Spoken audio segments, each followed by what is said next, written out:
제가 재미있게 읽은 책 중에 교회, 나의 고민, 나의 사랑이라고 하는 제목의 책이 있습니다.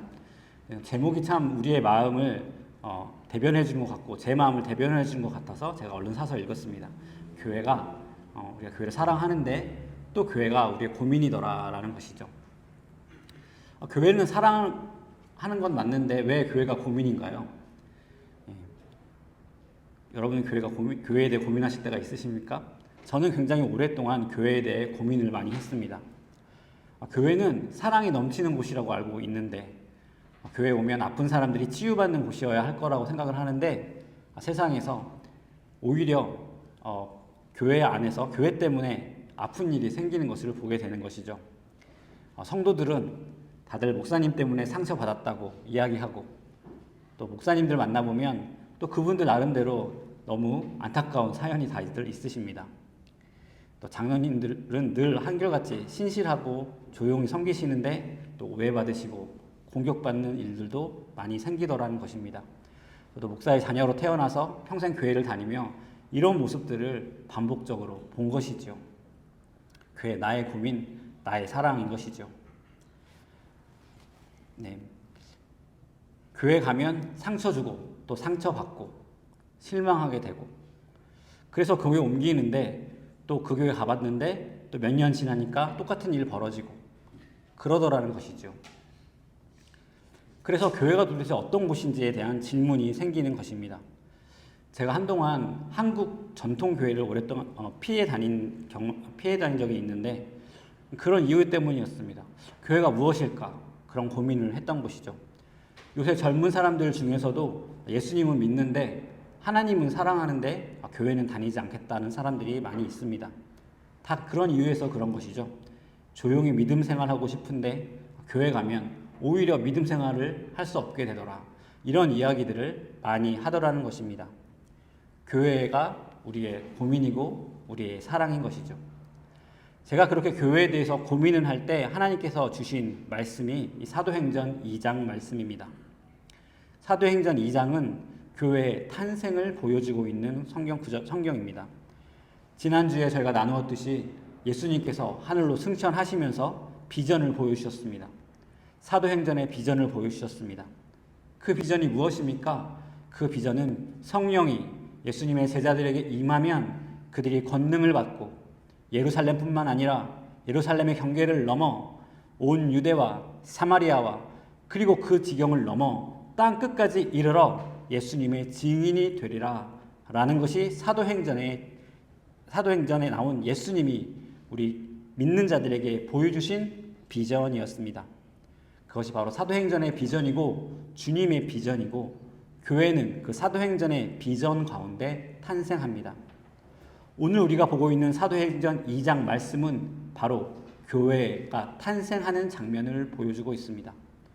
처음 교회의 모습이 어땠는가 하는 것을 보려면 사도행전 2장을 보아야 하는 것이죠. 제가 앞으로 몇 주 동안 이 처음 교회가 어떤 교회였는가에 대해 여러분과 함께 나누려고 하는데 오늘은 그 첫 번째 시간입니다. 가장 먼저 첫 번째 처음 교회는 어떤 교회였느냐? 성령이 임하시고 그리고 장벽이 무너지면서 탄생한 교회가 바로 처음 교회였습니다. 1절을 보면 오순절 날이 이미 이름에 그들이 다 같이 한 곳에 모였더니 오순절은 구약의 3대 절기 중 하나이죠. 유대인들은 이 오순절을 매우 중요하게 생각했습니다. 그렇죠? 오순절은 50이라는 뜻입니다. 50이 왜 50인가? 나이가 50이 된 사람들만 축하하는 그런 날이 아니라 50일 이후라는 뜻입니다. 6월절 이후 일요일이 초실절인데 그 초실절부터 50일 이후 되는 날이 바로 이 오순절입니다. 오순절은 어떤 날인가? 오순절은 하나님께서 이스라엘 백성에게 십계명을 주신 날입니다. 이스라엘 백성이 애굽을 탈출해서 이 시내산에 머무르게 됩니다. 거기서 1년 동안 머물게 되는데 거기서 이스라엘 백성이 하나님의 백성으로 되어갑니다. 그런데 그곳에서 하나님께서 이스라엘 백성 가운데 임하십니다.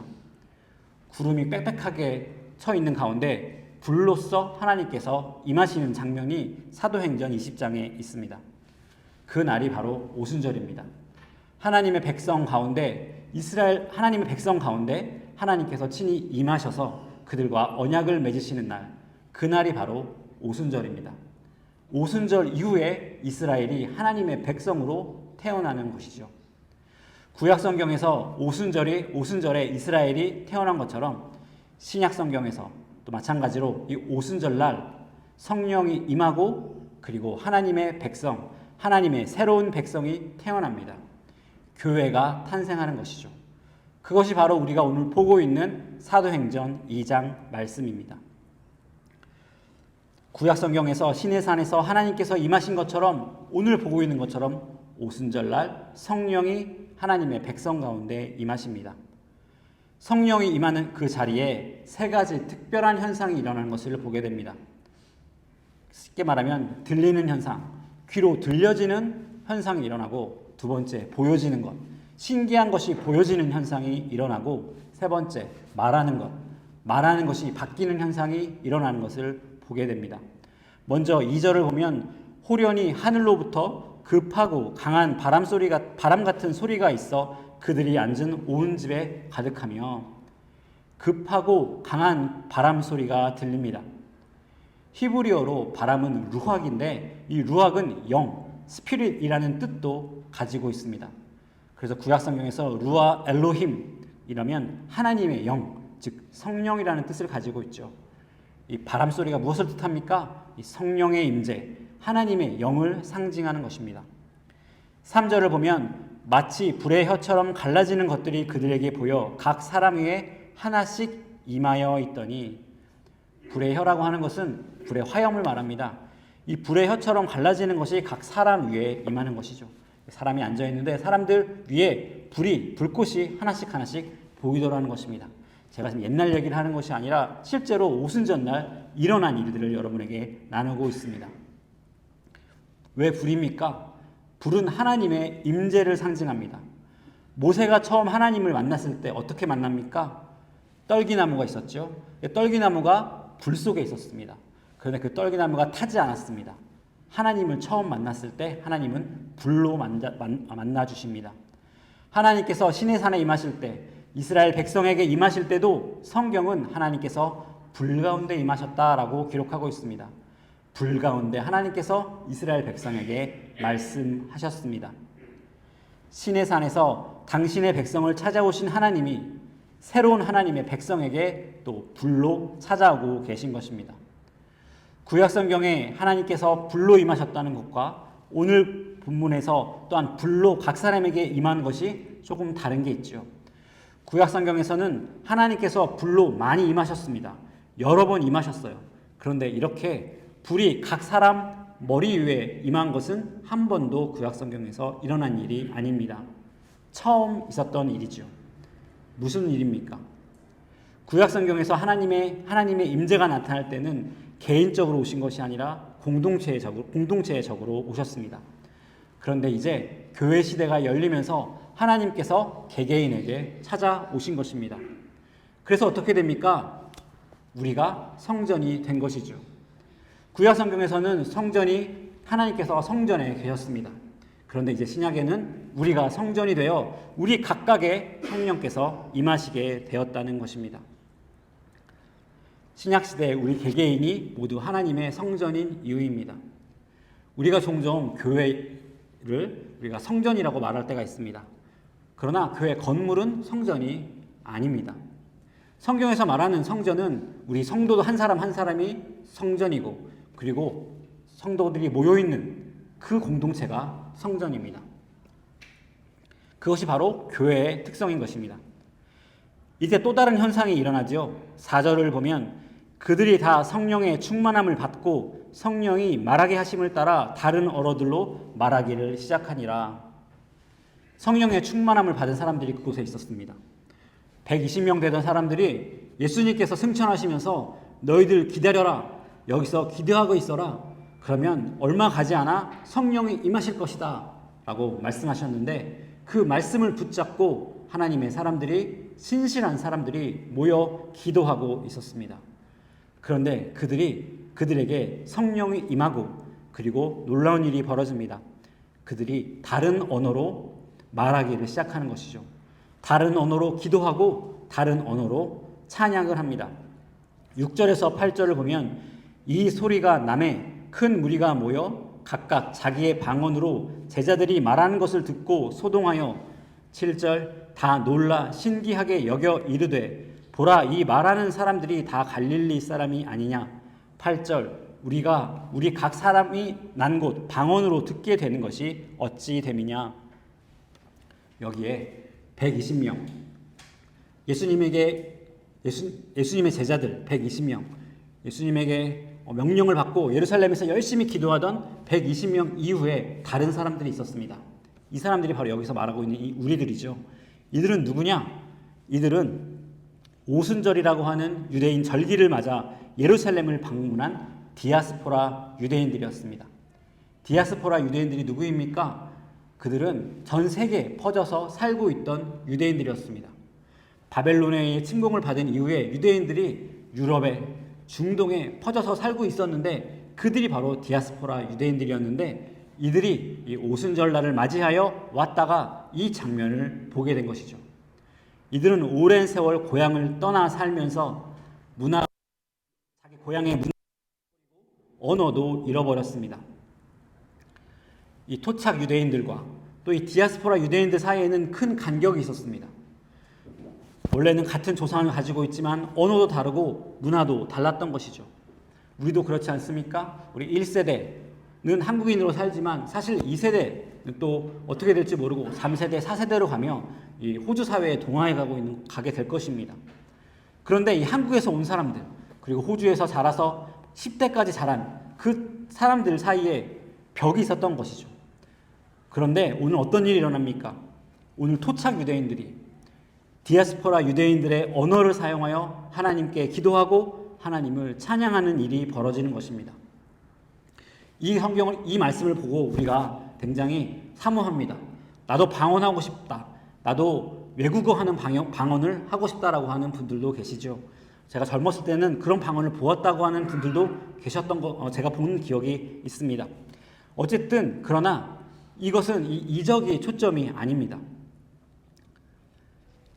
이 말씀의 초점은 이적의 초점이 아니라 이 기적 뒤에 있는 이 기적의 의미가 중요합니다. 이 기적의 의미가 무엇입니까? 그것은 바로 예수님께서 승천하시면서 보여주신 비전입니다. 복음이 예루살렘에서 시작하여 온 유대를 넘고 땅끝까지 가는 일, 그 일이 일어날 것이라고 말씀하셨는데 그 일이 바로 오순절날 작은 공동체에서 벌어지고 있는 것입니다.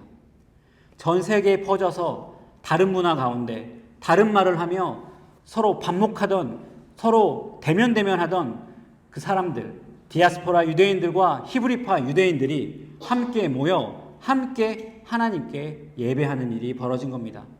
함께 하나님을 찬양하고 함께 기도하는 일이 벌어진 것입니다. 앞으로 이 일들이 계속 일어날 건데 이 일들이 오늘 오순절 날 교회가 탄생하는 가운데 벌어진 일입니다. 외국어 방언의 초점은 무엇입니까? 장벽이 무너지는 것입니다. 사람들 사이를 가로막고 있던 장벽이 무너지는 것이 바로 이 외국어 방언의 의미입니다. 성령이 임하니까 어떤 일이 벌어집니까? 오랫동안 몇백 년 동안 갈라놓고 있던 갈릴리 유대인들과 디아스포라 유대인들의 장벽이 무너진 것입니다. 흩어져 있던 하나님의 백성이 다시 회복되는 것입니다. 이렇게 헬라파 유대인들, 히브리파 유대인들이 함께 세운 공동체가 교회입니다. 교회는 처음부터 이렇게 다른 사람들이 모여서 세워지는 공동체인 것이죠. 그것이 교회의 특성입니다. 구약 성경에서 하나님의 백성은 어떤 백성이었습니까? 같은 말을 하고 같은 음식을 먹고 같은 조상을 가지고 있는 사람들이 모여 있는 것이 구약 성경의 하나님의 백성의 정의였습니다. 그런데 이제 그 시절이 지나서 새로운 시대가 열린 것입니다. 교회의 시대가 열린 것이죠. 하나님께서 성령으로 각 사람에게 임하니 사람들을 가르고 있던 장벽이 무너지고 그곳에 새로운 하나님의 백성의 공동체가 세워지는 것입니다. 그것이 교회라는 것이죠. 교회는 예수님의 비전, 즉 땅끝까지 이르러 내 증인이 되리라는 비전이 가장 먼저 이루어지는 곳, 그곳이 바로 교회입니다. 사도행전에서 방언, 외국어 방언을 말하는 일이 2번 더 등장합니다. 사도행전 10장에서 등장하는데 사도행전 10장은 어떤 사건이 벌어집니까? 그것은 이제 유대인이 아닌 사람이 예수님을 받아들일 때 이 방언의 은사가 일어납니다. 그래서 사도행전 10장 전에는 다 유대인만 크리스찬이 되었습니다. 오늘 우리가 보고 있는 사도행전 2장도 그렇죠. 디아스포라 유대인과 또 이 토착민, 히브리파 유대인들이 함께 모였습니다. 다 유대인이었던 것이죠. 유대인들이 모여 교회를 세웠습니다. 사도행전 10장에 이르면 처음으로 이 고넬료, 로마의 군인이었던 그 고넬료의 가족들이 예수님을 믿게 되는 장면이 있습니다. 이때 방언의 기적이 일어납니다. 사도행전 19장에도 방언의 은사가 등장하는데 이때는 언제냐면 지금의 터키 지역에 교회가 세워질 때 방언의 은사가 또 나타나는 것을 보게 됩니다. 복음이 경계를 넘어갈 때 장벽이 무너지는 외국어 방언의 그 표시로서 나타나고 있는 것입니다. 구약성경의 율법은 자꾸 경계를 나눕니다. 잠깐 그 파워포인트 준비된 걸 보면은 구약성경의 방향은 자꾸 경계를 나누는 방향으로 나누게 됩니다. 이게 경계가 엄청나게 많습니다. 성전 밖에는 여기 나와 있지 않은 성전 밖에는 우리가 뭐라고 얘기하냐면 그거를 코트 오브 젠타일, 이방인의 뜰이라고 말합니다. 이방인은 이 성전에 들어가지 못하는 것이죠. 그리고 오늘 그림의 밑에를 보면 뭡니까? 여인의 뜰이라고 있습니다. 여인은 여기까지만 들어가고 그 다음까지 넘어갈 수가 없습니다.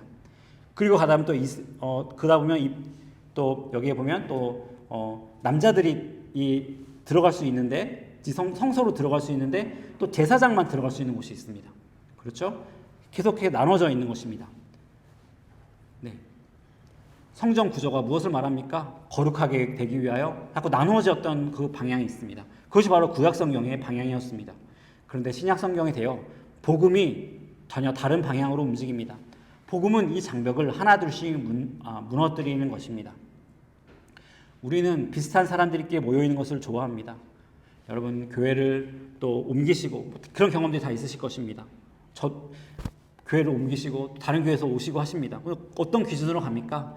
비슷한 사람들, 나와 같은 사람들이 많이 모여있는 곳을 가게 됩니다. 편안한 곳을 찾아가는 것이죠. 모두 같은 말을 하고 같은 음식을 먹고 같은 생각을 하는 사람들과 있으면 편한 것입니다. 비슷한 사람들끼리 모여서 그러면 편합니다. 비슷한 이야기를 나누고 불편한 사람이 무엇인가 맞지 않는 사람들이 하나둘씩 교회를 떠나면 그래서 남은 사람들끼리 더 친해지고 숟가락 개수까지 알게 되고 똘똘 뭉쳐서 가족같이 되면 좋은 교회가 되었다고 생각하기 쉽습니다. 심지어 경제적인 상황도 마찬가지죠. 비자 상황도 마찬가지입니다. 학력 상황도 비슷하죠. 그래서 그렇게 비슷한 사람들끼리 모여 있으면 마음이 편하고 그리고 우리 교회는 아무 문제 없고 행복한 교회다 이렇게 말하기 쉽다는 것이죠. 이 모든 것이 잘못된 것은 아닙니다. 분명히 우리가 비슷한 사람들끼리 모여 위로하고 위로받는 것도 하나님께서 교회를 통해 우리에게 주시는 은혜입니다. 그러나 오늘 보고 있는 것처럼 교회는 무엇을 말해줍니까? 교회는 어떤 공간입니까? 성령이 임하면 장벽이 무너진다고 기록되어 있습니다. 서로 다른 사람들이 모여 하나가 되어가는 것이 바로 교회라는 것입니다. 저는 무지개 교회가 그러한 교회가 되기를 기도합니다. 장벽이 무너지는 교회가 되기를 기도합니다. 제가 구체적으로 무지개 교회에서 일어나기를 기도하는 장벽이 무너지는 일 4가지가 있습니다. 첫 번째는 세대 간의 장벽이 무너지는 것입니다. 무지개 교회 제가 처음에 왔을 때 보고 이 교회를 섬기면 좋겠다는 생각을 한 이유가 있습니다. 제가 위로하고 싶은 마음 하나였고 또 한 가지 문제는 한 가지 뭐냐면 이 교회 안에 구성이 매우 다양하게 있다는 걸 보고 제가 하고 싶었던 사역을 이룰 수 있겠다라고 하는 생각이 들었었습니다. 무지개 교회는 매우 건강한 교회입니다. 이렇게 어르신부터 시작해서 다음 세대까지 골고루 교회를 구성하고 있는 교회는 시드니 땅에 거의 없습니다. 무지개 교회가 성령님이 일하시는 교회라는 증거라고 저는 생각했습니다. 어르신들이 계신데 어르신들도 자기 권리를 끝까지 주장하지 않으시는 교회라는 것을 제가 볼 수 있었습니다. 양보해주고 그런 교회였고 장년층들도 자기 자리에서 성실히 믿음 생활하는 교회입니다. 다음 세대 역시 잘 자라고 있죠. 저희가 공동체에 고등학생 이후부터 40대 전까지가 없는 부분이 있습니다. 그 부분은 우리가 기도해야 할 것입니다. 고등학교를 졸업한 아이들이 교회를 떠나지 않도록 그렇게 했으면 좋겠습니다. 저희가 올해 제가 지난주에 말씀드린 것처럼 다음 세대의 사역을 또 준비하고 있지 않습니까? MG 공동체라고 가칭을 붙였는데 그들이 교회에서 잘 정착할 수 있도록 또 그들을 잘 섬기는 일들이 일어났으면 좋겠습니다. 세대 간에 더 신뢰하고 존중하고 함께 성장하는 교회가 되기를 원합니다. 이렇게 다른 사람들이 있기 때문에 나이가 있으신 분들도 있으시고 또 40, 50대 장년층들이 있으시고 또 젊은 층이 있기 때문에 문제가 있습니다. 서로 이해하지 못하는 문제가 항상 생길 수 있는 것이죠. 어르신들만 있거나 아니면 청장년층만 있으면 그런 문제가 생기지 않습니다. 우리 교회 안에 올해는 더 많은 커뮤니케이션이 더 잘 되는 그런 교회가 되기 원합니다. 두 번째는 오랫동안 섬기신 분들과 또 최근에 오신 분들, 또 앞으로 새로 오시는 분들 사이에 장벽이 무너지기를 원합니다. 무지개교회는 전통이 있는 교회이기 때문에 서로 많은 분들이 서로에게 익숙한 것이죠. 눈빛만 봐도 이해가 되는 경우의 분들이 굉장히 많으실 것입니다. 사랑이 넘쳐서 좋죠. 그리고 말씀드렸던 것처럼 숟가락, 젓가락, 숫자까지 다 아실 것이고 남의 아이들의 성격도 아실 것이고 다 아시는 그런 교회입니다. 그런데 그것도 좋은 일인데 어쩌면 그런 것 때문에 새롭게 오신 분들이 자리를 잡는데 어려움을 겪게 되는 경우가 생길 수 있습니다. 선교회나 숨 모임에서 이 부분에 대해 특히 신경을 써주시기를 바랍니다. 제 마음에는 어느 한 주는 날 잡고 서로 친해지기 바래 행사라도 해야 될 것 같습니다. 교회 안에 1년이 지나도 이름을 잘 모르고 계신 분들이 계십니다. 여러분 교회에 새로운 얼굴이 보이면 우선적으로 관심을 가져 주시기를 바랍니다. 왜냐하면 그분들이 우리 교회에 정착하게 하기 위해서 제가 그 말씀을 드리는 것이 아닙니다. 교회는 어떤 곳입니까? 환영하는 곳이어야 되고 하나 되는 곳이어야 합니다. 교회에 새로운 분이 오셨는데 그분이 왜 오셨습니까? 하나님께서 그분을 우리에게 왜 보내셨습니까? 그분을 위로하게 하기 위하여, 그분에게 위로를 받게 하기 위하여, 그분을 하나님께서 우리를 통하여 위로하게 하기 위하여 오셨을지 어떻게 알겠습니까? 새로운 사람이 보이면 인사하시고 말을 건네주십시오. 하나님의 뜻이라고 저는 믿습니다. 우리끼리만 서로 바라보고 있으면 여러분 실망하고 다투게 됩니다. 주일 점심시간 어떤 시간이십니까? 우리가 주일 점심시간을 왜 갖습니까? 주방이 굉장히 어려운 일이지 않습니까? 그런데도 이 일을 계속 가져가는 이유는 무엇입니까? 주일 점심시간이 우리가 하나 되는 시간이 되어야 하기 때문입니다. 점심시간 친한 사람들끼리 모여서 식사하지 마시고 주일 점심시간은 잘 모르는 사람, 친하지 않는 사람과 의도적으로 같이 식사하는 시간이 되었으면 좋겠습니다. 말이 쉽지 어렵지요? 지금까지 그렇게 안 해왔는데 이번 주부터 그렇게 하기 어려우시겠죠? 어렵습니다. 구약 성경의 이스라엘 백성들도 그랬던 것이죠. 자기들끼리 모여서 있었던 것입니다. 그런데 신약에서 그 일이 깨진 것이죠. 어떻게 깨지게 되었습니까? 성령이 임하시니까. 성령이 공동체 속에 임하시고 성령이 우리 각자 속에 임하셔서 우리가 성령으로 충만하면 이런 일이 일어날 수 있다는 것입니다. 세 번째는 교회 간의 장벽이 무너지는 일이 자주 일어났으면 좋겠습니다. 제가 오늘 아침에 일찍 와서 여기 9시 반 예배를 드렸습니다. 여기 영어 예배 공동체에 와서 예배를 드렸는데 개인적으로 너무 좋았습니다. 왜냐하면 저도 바쁘지 않습니까? 예배를 준비하고 가르치고 이런 일에 바쁘잖아요. 그러니까 제 자신이 온전히 예배에 집중하는 시간이 없을 수 있거든요. 그래서 제가 오늘 아침에 일부러 와서 예배를 드렸는데 개인적으로 제가 너무 은혜를 받았고 또 앞으로도 계속 자주 참가하려고 합니다. 근데 보니까 어떤 일이 벌어지냐면 다 나이가 많으시지 않습니까? 그냥 막내가 80이고 막 이런 상황이세요. 그러니까 예배를 하시는데 예배를 하시러 이제 기도를 하러 나오신데 쓰러지셨어요. 이제 기도가 누가 나와서 기도하시겠습니까? 쓰러지십니다. 광고를 하는데 광고의 절반이 어떤 분이 아프십니다. 암에 걸리셨습니다. 오늘 수술하십니다. 오늘 예배 안내하러 오신 분들이 어젯밤에 갑자기 의식이 아프셔가지고 오늘 병원에 입원하셨습니다. 이런 얘기들입니다. 교회의 분위기와 이런 것도 너무 아름답고 너무 좋고 서로 사랑하는 교회인데 또 이 교회는 이런 기도 제목들이 있는 그런 교회들이라고요. 제가 바라는 것은 오늘 쓰러지신 분이 누구였냐면 마가렛이라는 분이 있으셨대요. 그래서 그분이 원래 오늘 오셔서 안내를 하셔야 되는데 쓰러지셔서 오늘 수술을 하고 하신다고 합니다.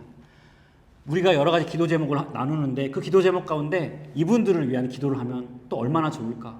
이분들을 위한 기도에 대하여 우리 함께 나누면 얼마나 좋을까? 그런 생각을 해보게 되었습니다. 교회끼리 연합하는 일도 생각해 볼 수 있습니다.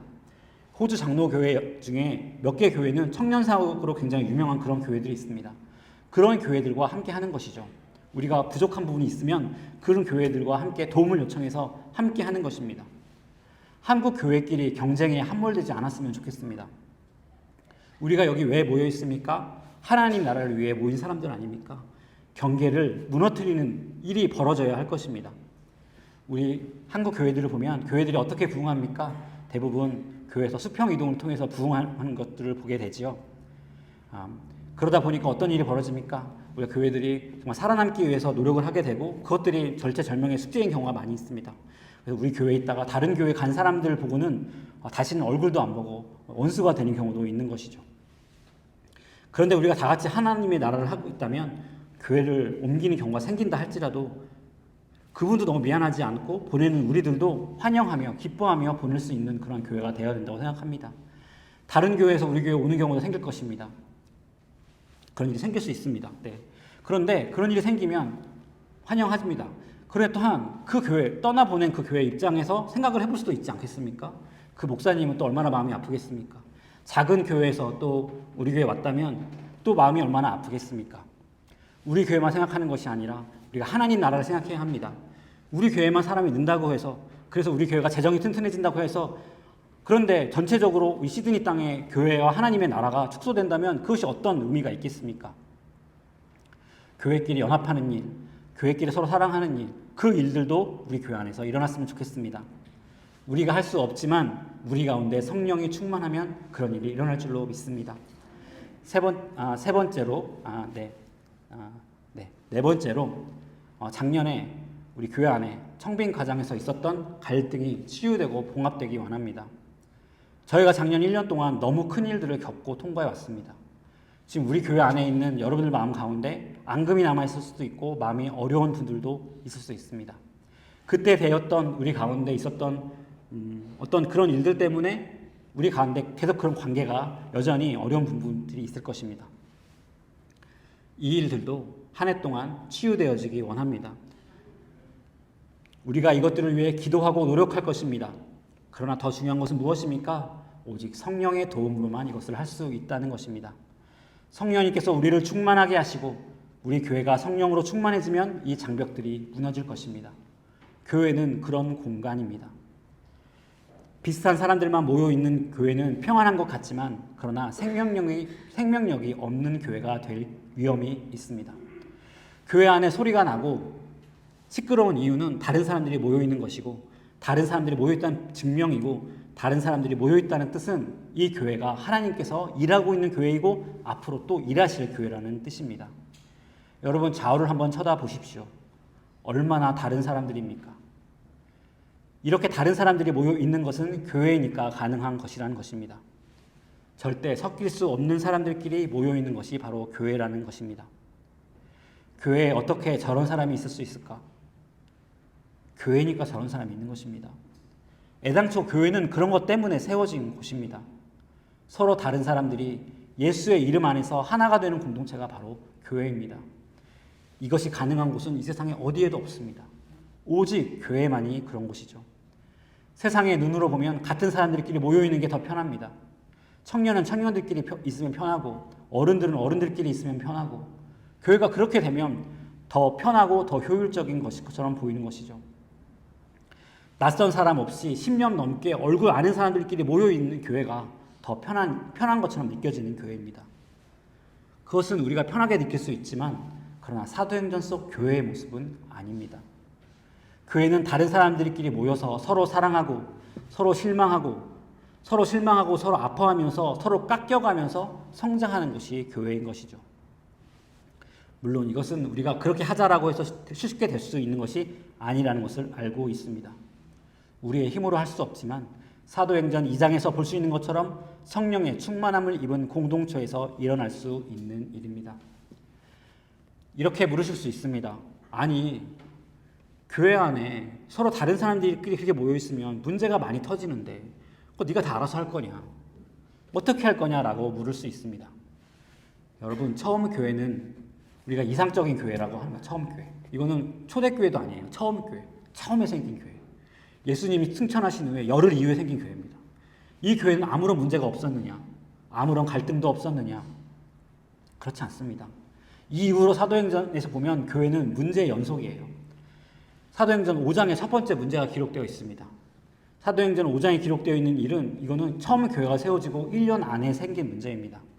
5장은 여러분이 잘 아시는 것처럼 아나니아와 삽비라의 이야기예요. 아나니아와 삽비라가 온 교회가 다 모여서 너무 기쁘니까 전 재산을 다 나눕니다. 그리고 필요할 때마다 그 돈을 가져다 써요, 재산을. 그런데 아나니아와 삽비라도 자기가 이 교회 하나가 되고 싶었습니다. 그래서 거기에 가서 자기를 다 팔았다고 얘기하면서 이게 전부 다라고 얘기하는데 일부분을 감추고 있었어요. 그런데 그것이 성령님께서 이 교회에 알려주시죠, 리더들에게. 그래서 이들이 이것 때문에 하나님께서 심판하시고 이들이 죽게 되는 일이 벌어집니다. 그것이 첫 번째 일어나는 일입니다. 그리고 6장에도 갈등이 등장합니다. 6장의 갈등은 히브리파 유대인과 헬라파 유대인들, 즉 디아스포라 유대인들 사이의 갈등입니다. 처음 교회가 어떻게 생겼습니까? 히브리파 유대인들과 디아스포라 유대인들이 같이 머물게 되면서 생겼는데, 시간이 지나니까 이 헬라파 유대인들, 소수파였는데 이 사람들이 자꾸 소외되는 일이 생긴 겁니다. 불만이 생기는 것이죠. 그래서 또 갈등이 벌어지는 것입니다. 네. 사도행전 2장의 처음 교회에서 오늘 우리는 장벽이 무너지는 걸 보았죠. 그런데 그것이 끝이 아니었어요. 장벽이 무너지니까 그것 때문에 해결해야 될 문제가 산적하게 되는 것입니다. 그러면 그 문제가 생기기 때문에 장벽을 다시 세울까요? 그렇지 않죠. 만약 디아스포라 유대인과 토착 유대인 사이에 장벽이 무너지지 않았다면, 교회가 그렇게 세워지지 않았다면, 교회의 성도들이 모든 물건을 팔아 서로 나누지 않았다면, 그냥 원래대로 살았다면 생기지 않았을 문제가 굳이 교회 안에 함께 하면서 발생하는 것입니다. 사도행전 2장의 교회는 절대 문제가 없는 교회가 아니었습니다. 처음 교회가 완벽한 교회가 아니었다는 것이죠. 그곳에 거짓이 있었고 갈등이 있었습니다. 교회는 교회 안에 거짓이 있을 때는 매우 엄격하게 다루어야 했고, 갈등이 있을 때는 그것을 평화롭게 다루어야 했습니다. 문제가 없는 교회는 없습니다. 교회는 애시당초 완벽하라고 존재하는 곳이 아닙니다. 교회는 보십시오. 어떻게 이렇게 다양한 사람들이 모여 있을 수 있습니까? 나이가 많은 사람도 있고 어린 사람들도 있고 경상도 사람도 전라도 사람도 시드니 사람도 멜번 출신 사람도 다 있는 것이 교회인 것입니다. 저같이 내성적이고 소심한 사람도 있고 이나라 집사님같이 적극적이고 활동적인 사람도 있는 것이죠. 부드러운 사람도 있고 기질이 강한 사람도 있는 것입니다. 부자도 있고 가난한 사람도 있는 것이죠. 그것이 교회입니다. 혈연으로 묶인 것도 아니고 무슨 이익단체처럼 묶인 것도 아니죠. 교회는 위대한 곳입니다.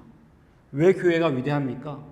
교회가 위대한 것은 모두가 이신점심으로 똑같은 생각을 가지고 있고 똑같은 취향을 가진 사람들이 모여서 마음이 너무 편하고 교회만 가면 너무 즐거울 수가 없어 여서가 아니라, 배경도 다르고 이해관계도 다 다른데 함께 할 수 있는 이 세상에서 존재하는 유일한 공동체가 교회라는 것입니다. 십자가 사건 이전에는 이런 공동체가 불가능했습니다. 거룩해지기 위하여 계속 나누고 구별하고 구분해야 했습니다. 그런데 예수님께서 오신 이후에 이 방향이 바뀌는 것입니다. 복음은 하나 되게 합니다. 다른 사람들을 하나 되게 합니다. 왜 그것이 가능합니까? 십자가의 부활의 능력으로 이것이 가능하고 성령님께서 함께 하시는 교회니까 가능한 것입니다. 예수님께서 십자가에 죽으실 때 성막의 지성소와 성소를 가리고 있던 장막의 커튼이 찢어졌습니다. 그것으로 하나님과 우리들 사이에 장벽이 찢어졌고 동시에 사람들 사이에 장벽도 무너진 것입니다. 그러고 말미암아 복음이 예루살렘을 넘어 사마리아와 온 유대를 지나 땅끝까지 갈 수 있게 된 것입니다. 구약 성경은 무엇이 옳고 그른지 보여주는데 무엇이 거룩하고 무엇이 거룩하지 않은 것인지 알려주는 게 구약 성경입니다. 그런데 신약 성경은 이제 그 거룩함을 지닌 채 예루살렘에 머물러 있지 않고 세상으로 나아가는 것이죠. 그리고 나갈 때마다 장벽이 무너집니다. 그리고 장벽이 무너지는 곳에 교회가 세워지는 것입니다. 그게 사도행전의 역사이고 그것이 사도행전 이후의 교회의 역사이고 무지개 교회의 역사라고 믿습니다. 교회가 교회다운 것은 갈등이 없어서가 아닙니다. 모두가 화목하게 잘 지낼 수 있어서 그런 것이 아닙니다. 교회가 교회인 것은 이 모든 다른 사람들이 성령의 사람들이 모여있기 때문에 교회인 것이고 이곳에서 복음이 늘 선포되기 때문에 바로 교회가 교회인 것입니다. 2023년 한 해 교회가 하나 되는 일들을 위해 힘쓰는 우리가 되기 원합니다. 성령 충만함 없이 우리의 혈기와 의가 가득하면 그 교회는 분열을 겪습니다. 그러나 성령 충만함을 입으면 우리의 모든 다름이 덮어질 것입니다. 흠없고 완전한 조직이 여러분 그거 아십니까? 하나님께서는 이 상처투성이의 교회, 세상의 가치관과 싸워야 하고 갈등을 치유하기 위해 고군분투해야 하는 이 교회를 하나님께서는 그리스도의 몸으로 부르신 것입니다. 그리스도의 몸이라고 하는 건 아름답고 완벽하고 조화로운 그런 곳이 아니라 상처 많고 여전히 갈등이 있는 이 공동체가 예수님의 몸이라는 것입니다. 서로에게 상처 주고 받는 일이 일어날 수 있습니다. 그러나 그 가운데 열심히 사랑하려고 애쓰는 그리스도의 사람들이 모여있는 이 연약한 공동체가 그리스도의 몸인 것입니다. 그렇기 때문에 우리는 교회를 포기할 수 없습니다. 교회 안에 상처가 있고 서로서로에게 아프게 할 때가 있고 실망스러운 말을 할 때가 있고 미숙한 것들이 있고 때로는 우리가 엄격하게 처리해야 될 거짓말들과 거짓들이 교회에 있을 때도 있습니다. 그러나 우리는 교회를 포기할 수 없습니다. 교회 사랑하기를 그칠 수 없습니다. 그런 어려움들이 있을 때 교회를 위해 기도해야 합니다. 이 일은 우리 힘으로 되어지지 않습니다. 억지로 되어지지 않습니다. 사람의 힘으로 되어지지 않지만 오직 성령이 우리에게 임하시면 성령이 우리를 충만하게 하시면 이 일들은 반드시 일어날 것입니다. 성령께서 우리를 충만케 하시기를 우리 교회를 충만케 하시기를 기도해야 하는 이유입니다. 올해 한 해 하나 되는 교회를 꿈꿉니다.